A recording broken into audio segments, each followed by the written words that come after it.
going on, people? We are Tottenham TV. Frankfurt 0, Tottenham 2, and Tottenham have safe passage into the last 16 of the Champions League. We'll get into all the implications in a minute, but everyone was saying coming into this game, Frankfurt, no manager. Frankfurt, no number 9. Frankfurt, out the Champions League. This is a prime candidate for Dr. Tottenham.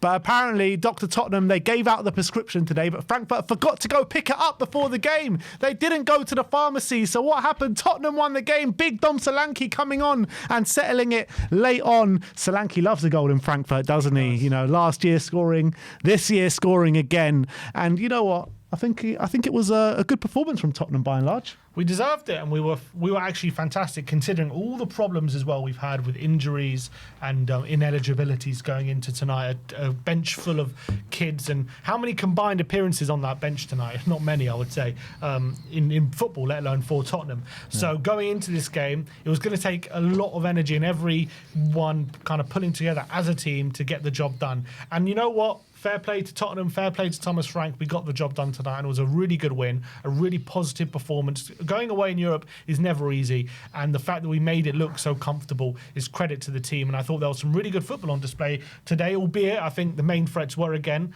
probably set pieces, but doesn't matter. We were also a threat from open play. Xavi buzzing around and running the game like he did against Dortmund, given the space to make an impact, and he was fantastic. I thought Odegaard in the first half especially was a lightning rod. He was an absolute threat every time he got the ball. And from set pieces, Romero, they just couldn't handle him from set pieces, and no surprise he got the assist for the opening goal. So look, a lot of positives to take from tonight. 4th in the Champions League as we end the group phase. So brilliant stuff there as well. So really good night. Yeah, I mean, Spurs were dominant throughout. Let's be honest, you know, in the first couple of minutes of the game, we had that goal ruled out for offside, and maybe, you know, it was a sign of things to come because, you know, it was 0-0 at half time, but Spurs definitely deserved to be in the lead. You know, I think Xavi was kind of pulling the strings in the middle. Odegaard was such a threat out on that right-hand side. He was giving them no ends of problems. He hits the post in the first half, and yeah, we looked just so dominant. We looked in control. We didn't let Frankfurt really have anything in that first half apart from that chance right at the end. And it was just a frustration at the end of that first half, wasn't it? Because out of that dominance and with the players that we had available, particularly on the bench to come and change things, you thought, you know, maybe Spurs could take their foot off the gas in the second half. And it was a few maybe worrying signs after being so dominant and not scoring the goal. But we came in that second half and we scored after 2 minutes, and we needed that, didn't we? Yeah, that was a crucial thing. Just making sure they don't let it go on too long. I think as long as we got the lead going to the latter stages, I think there was going to be a bit uncomfortable, wouldn't it? Because we don't have the subs to bring on and like kind of give us a second win. So we had to make sure we got in the lead, and it was so crucial. What was it? 5 minutes into the second half? I think it was 2. Was it 2 minutes into the second half? We just got that early goal. Randall Kolo Muani with the goal. And you know what? A lot of question marks about Randall's future going into tonight's game, and. Look, he gave a good performance, got his goal, was unlucky not to have an assist in the opening 2 minutes after Doggy adjudged to have made a foul while in an offside position. So the referee blew up and said no goal. And I thought he was a threat with his little flicks as well, some good hold-up play. And yeah, brilliant performance from him. And it was, yeah, as you say, so important to get that goal early on because it just gave us a platform to manage the game. And I think it wouldn't have done that if we didn't get that goal when we did. Yeah, absolutely. Just to pause for a second, Benfica have made it through. They made it through. Yeah, they just scored in the last minute. Oh my God. They were out. Real Madrid, 2 men sent off. They made it from goal difference. That is so Jose. He shithoused it. Oh my God. But look, back to the Spurs game. Jose. Back to the Spurs game. You really saw, you know, some really nice patterns of play come in, particularly in that second half. You know, there was that one moment when Xavi did like a back heel onto his other foot, and Spurs was set away, and Sarr had a shot saved. And I felt after we scored our first goal, you know, I think quite a few fans would have been quite frustrated with how we sat deep straight away, and for the next 10-15 minutes we were just kind of trying to soak up the pressure. But after that, we really took control back of the game again, didn't we? And, you know, Frankfurt did have that chance in the meantime, but the way we just took control back of the game 1-0 up and trying to take it to them, create chances. Odebear tiring through the game, but no problem. We bring on a change Dom Solanke and he obviously seals the winner. But it was very different to like the Dortmund game where we just sat back and tried to hit them on the counter attack. This game, we actually took the game to them for the majority of that second half. Yeah, and I think we kind of smelt blood a bit. I think we knew that Frankfurt are very vulnerable at the back, and as soon as we kind of rode that storm, we kind of sat back for like 5-10 minutes, made sure we had the game under control, and as soon as we kind of knew what their threats were, brought Solanke on, we kind of went for another threat, and we kind of started to dominate again. And I think the way we managed the game, the way that we controlled the game was really, really impressive, actually. And you've got to give Frank credit, you've got to give the team credit, because I thought they managed the game with a lot of maturity, and it was fantastic. Benfica's goalkeeper scored the goal. No! Oh, my God. Oh, my. Mourinho. He has the magic touch. Oh, my God. That is mad. That is insane. Rodrigo and Asensio sent off. Oh, my. I wish you were watching that. Bloody hell. That is mad. The magic insane. of the Champions League, people. But Jose, by hook or by crook, he was making it through tonight. Mate, that is mad. He knew on the sidelines they needed one more goal to go through. He's like, that's it, get the keeper up there. And he scores the goal. That is crazy. But I wish we could just talk about that game, to be fair. But no, I think it was brilliant night for Spurs, finishing 4th in the Champions League. The implications now, we play one of Atletico, Juventus, Galatasaray or Club Bruges in the next round. So not the easiest ties, but not the most difficult ties either. Yeah, I think you would take that, wouldn't you?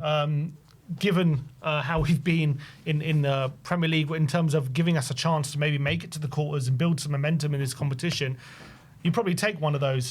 Sorry, just watching this goal again, the keeper. Oh, what a header. Bloody hell, insane. But anyway, back on Spurs. Yeah, I think definitely we want to avoid Atletico. I think they're the ones who I think would have the most trouble against, because they're the ones who have that aggression more than and physicality more than the other teams on that list. So I think Juve under Spalletti, they're a team who actually try to attack a bit more and are quite open, and that would suit us a bit more. Yeah. I think obviously Galatasaray and Bruges, you just back us with the quality that we have to get through those ties. So I think if Atletico are the one team, it would probably be a set piece off, wouldn't it, if we played them? And well, the thing is with Atletico, why you don't want to play them is because they won't give us the space that the majority of European teams have given us this season. They're a lot more streetwise than the other teams. Exactly, and I think out of those teams, who are the most teams probably focused on winning duels and being aggressive out of those four, and it's definitely Atletico, and that's the main thing. Just the aggression and the duel winning is something that we focus on to get an edge, and that's something that we'll struggle to get that edge over Atletico, I think. But yeah, going back to tonight, I think we managed the game so impressively. Just to touch on Big Dom, coming off the bench as well, took his goal fantastically well. Really great finish going through 1-on-1. 2 goals now since he's been back in the team, and could have made it another one against Burnley if he would have scored. So I got to give him credit. I think he's looked, given the circumstances, he's looked quite good since coming back, and obviously he makes a big difference, doesn't he, Big Dom? When he's on the pitch and just the hold-up play, he makes such a difference to the attack. And the way he reacted to a mistake from the Frankfurt backline, I think was brilliant. I think it's the most sharp moment that we've seen from Dominic Solanke since coming back into the team, and that's music to all our ears, because we know he probably played more than expected on the weekend, had to play 90 minutes after Frank said, we need to manage his minutes, and he's still a while away from being able to compete like that. But to come on against tired legs like that and, to get him behind and to finish. I think that was the best finish we've seen from Dom in a Spurs shirt. So, like a I was delighted with it. I mean, look, I don't think we saw too much of him apart from that, but that's the money shot, isn't it? Yeah, and that's all he needed, just one killer moment, and it made all the difference. Xavi. The Champions League, he looks like just a different player, doesn't he? And he ran the game tonight, absolutely ran the game tonight. Yeah. And I was so impressed with just how much he's always looking for the ball, linking up with other players, winning fouls, creating chances. it was frustrating he didn't get that goal in the first half, and that you're thinking, is that going to be a moment that's going to come back to bite us? But you know what? He didn't let it affect him. He kept prodding, kept probing. A brilliant cross for the goal, which Romero headed back across the face goal for Moani, and he was just involved in everything good for Spurs tonight. Every time Tottenham put a little move together, Xavi seemed to be at the heart of it. Yeah, he really did. And, you know, they just couldn't get the ball off him at times. Like, it was just unbelievable. Like, sometimes they had about 3-4 men around him and he was just dancing and his weaving his way through it, consistently winning free kicks throughout the game as well to relieve a bit of pressure and to sustain attack. I mean, he was just pulling the strings. He was fantastic. And, you know, you look at it now in the Champions League, Copenhagen man the match, Slavia Prague man of the match. He was the best player on the park against Dortmund last week, albeit Porro got man of the match officially today. You know, I wouldn't be surprised if he gets man of the match again. Like, he has been fantastic in this Champions League group phase. He still needs, I think, like the physicality and the space that he gets in the Champions League is obviously works in his favour. So, yeah, he needs to be able to do it in the Premier League as consistently and as well that he does it in the Champions League. We haven't really seen that as of yet. We've seen flashes. Don't get me wrong. We've seen flashes and we've seen certain games where he played really well, but we haven't seen him dominate a game in the Premier League like we've seen him in the Champions League. Yeah, absolutely. And he probably gets a little bit more space, and maybe it's a little bit less physical as well in this competition. So I think that's maybe the joy he gets, but he was brilliant. He was brilliant against Dortmund. I think he really battled as well. It was a real battling performance. He does the pretty stuff, but he also does the dirty stuff. Yeah. You know, winning those free kicks, and we just need to relieve a bit of pressure. Willing to take the kicks for us, and also the amount of time. I don't know what the stats say. Let me see, because I don't know how he must. I thought he made quite a few tackles and he won the possession. He always does. Well. He always does. Ground duels, he won 8 out of 11. There you go. Thing is, he always does that dirty work for the team. Even when he doesn't play well, he's still 4 doing key that. passes on the day. But I'm saying, even when he doesn't play well, he's still doing that dirty work for the team. And I think a case in point was that Chelsea game. He was not great. He didn't play well at all. But he kept running back for the team and kept trying to win the ball back. And sometimes he was like a lone defender coming back to defend for the team. So I think the narrative on Xavi, you know, nobody really talks about that when they talk about Xavi Simons, but he works very hard for the team week in, week out. And I think that's a massive credit to him. I think another player that needs to be spoken about today is Cuti Romero. Mm-hmm. Like, I think like he was fantastic. The challenges that he was putting in, the way he was able to start attacks for us consistently from the back. I thought in the first half especially, he was just controlling that game from deep, and then he's always making his way forward and creating an extra man in the box as well.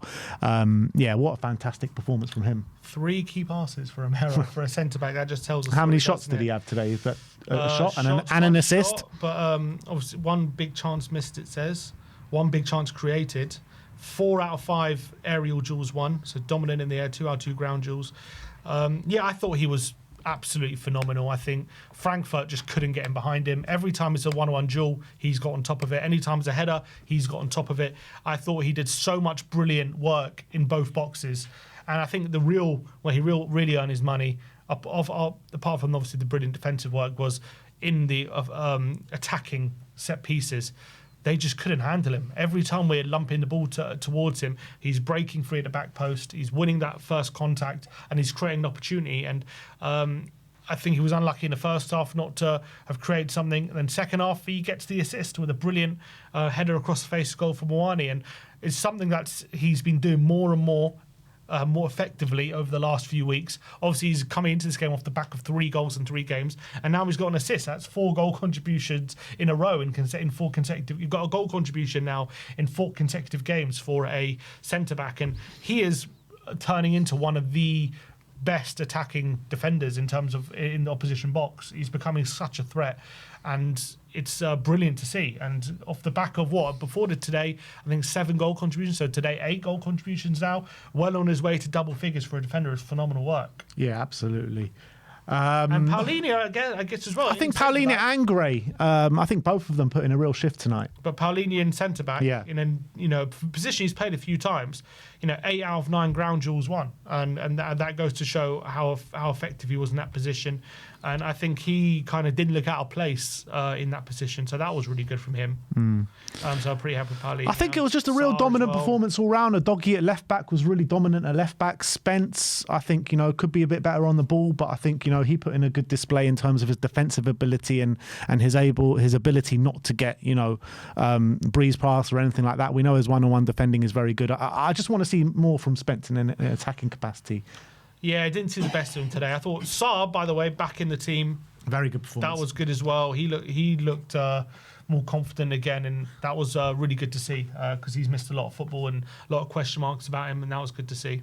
But all in all, a very good day for Tottenham Hotspur. Keeps the run going in the Champions League. That's the group phase done. 4th spot. We know potentially who we can play. On Friday, we'll know exactly who we're playing and the route to Budapest. So very much looking forward to that. So out of the 4 right now, who do you want to face? So you want to avoid Atletico. Yeah. Who do you want to face? So Bruges. We got Atletico, Bruges, and who's the other one? Galatasaray. And Juve. Juve? Yeah, Juve. Yeah, you know what? Bruges has an upset written all over it, I think. They're a very good team. Any teams you haven't been to? Bruges? Haven't been to Bruges. So I'd like to go to... I like Belgium. Belgium's a nice country. Easy to get to. Look, you know what? I'll take any of them apart from Atletico. I don't mind.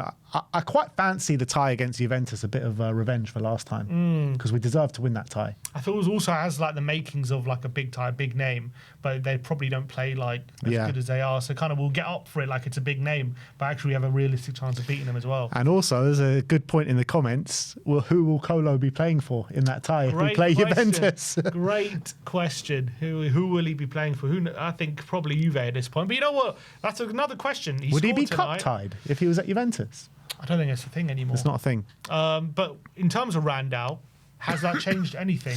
Look, he played well today. Don't get me wrong. He did play well. Put himself about. Noticed he was there first and foremost. Got the goal. But it wasn't just the goal. I thought in the first half he looked a real threat. So yeah, look, I was happy with his performance. I don't know if it changes anything from now to the end of the window because the narrative has been he just doesn't want to be here. So if he doesn't want to be here, and we're going to see the previous performances creep back in after this, then yeah, just get rid of him and let's try find an alternative. If they're already thinking about it, then great. And there's been a report today from Alfredo Padula saying that Spurs are going to potentially rival Nottingham Forest for Mateta. Surely if we rival him, surely he'll come here instead of going there. If we put in the same bid and money, yeah, for sure. I can't see why not. If there's a chance to get Mateta and let Mwani go, I'll do that.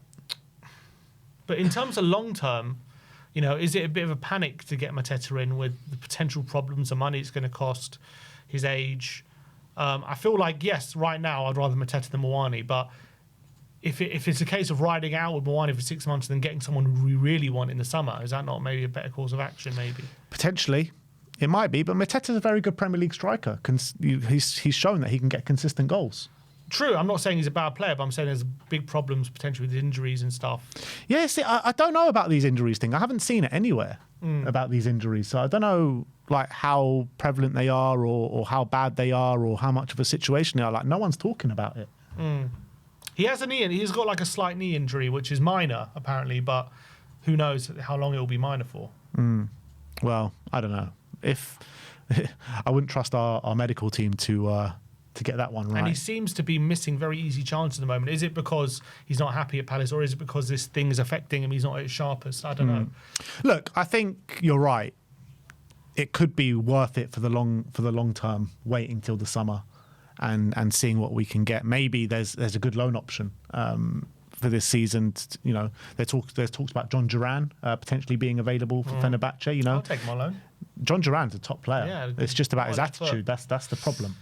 That's why a loan deal works. Yeah, I will take him on loan over Mwani for sure. But look, a lot of questions to be answered in terms of the transfer window. That conversation could be left for another day. Not long to go. Monday, I think it's slammed shut. But today is a good day for Tottenham Hotspur.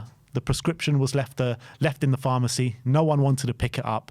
And Tottenham sail in to the last 16 of the Champions League. So teams we played against last season, Europa League, who qualified for the round of 16 are Boda, Karabag, Galatasaray.